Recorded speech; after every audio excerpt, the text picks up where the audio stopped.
Hey yo, welcome to the Stay Row Show. So it's no secret, any jail you go to, you're gonna find some young dudes that's running around doing shit they ain't supposed to, trying to dive headfirst into shit they shouldn't be, just trying to get in the mix any way they can. So on this block I was on in the House of Corrections, they had these shorts going around. It were cut off pajama shorts that somebody got locked up in, but they looked like boxers. They had the same pattern as boxers. They had pockets in them and this and that. People were using them to go over to the visiting room and bring shit back because the guards would only make you shake out the top of your boxes, drop them real quick, pull them back up. They never noticed the pockets. So this kid that comes on the block, he's automatically borrowing shit from people, getting high with the promise to pay them back on commissary day, gambling with the promise to pay them back on commissary day. So the poppies, the Puerto Ricans, come to him and say, yo, you want to make some money? You want to get high? Of course, he's like, yeah. What's up? What do I got to do?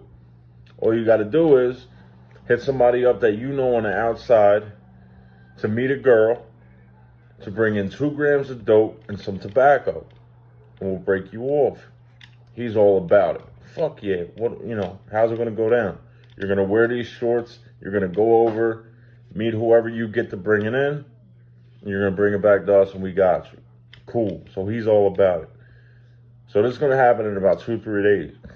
So while they're waiting, he's hanging with the poppies, eating with the poppies. He thinks he's one of them. Not at all. These dudes are just keeping you around. Hopefully they got a crash test dummy that's going to go over to the visiting room and bring their shit back whenever they want you to bring their shit back. So he's chilling with them and all that. So the day comes, he goes over, suited and booted with the shorts on, this and that. He gets called for a visit. He goes over. Now the poppies are at the gate, making sure that when he comes through the gate to enter the compound that we're in, that he don't immediately check in and go somewhere else with their shit. Because if he does that, they're going to send word over to wherever he's going, and he's fucked. Right? The poppies will bang you the fuck out, and at the very least roll on you. Bang you out means stab you. Poppies had the knives. They had the most knives out of anybody in the jail, on the block. You're not escaping the poppies. So anyway, he comes back on the block. He tells him, give me a minute. He goes in his cell. He comes out of his cell all white in the face. So we're looking like, oh shit, something's wrong. He goes to the main poppy cell, the one that ran all the poppies, the head dude. So he goes over into his cell. They're in there for a minute or two. They come out, and the poppy's talking all aggressive to him, and this and that, pointing at him, this and that. And the dude's like, blah, blah, blah, whatever they're saying. So he goes over, and he's burning up the phones. So we see that something went wrong in this situation. Well, it turns out that the friend that he got to meet the girl got cold feet about bringing in 2 grams of dope and only brought in the tobacco. They wanted 2 grams of dope brought in plus some tobacco. Well, his friend only brought in the tobacco. He probably figured, if I get caught with tobacco, that ain't really nothing. But if I get caught with 2 grams of dope coming in here, I'm in fucking trouble. So he called the wrong person. So the poppies are like, look, you're going to have to pay me what I would have made in here. Fuck the street. Fuck what it costs on the street. You're going to have to pay me what I would have made in here. That's a young kid from the neighborhood. Dirty kid. He ain't gonna be able to come up with that money. So like I said, he's in there burning up the phone. We're like, man, this ain't going to end good for this kid, man. So they give it about 2 days. They talk to him every once in a while, like, yo, what's up, checking in on him. So on the 3rd day, I see all the poppies surrounding the cell, and I'm like, man, this ain't good. This is about to go the fuck down. We're about to be long lockdown. Who the fuck knows if they're going to get this kid air flighted? This is a bad situation. So one poppy goes in his cell to talk to him. I'd say 10 seconds later, the loudest smack you ever heard.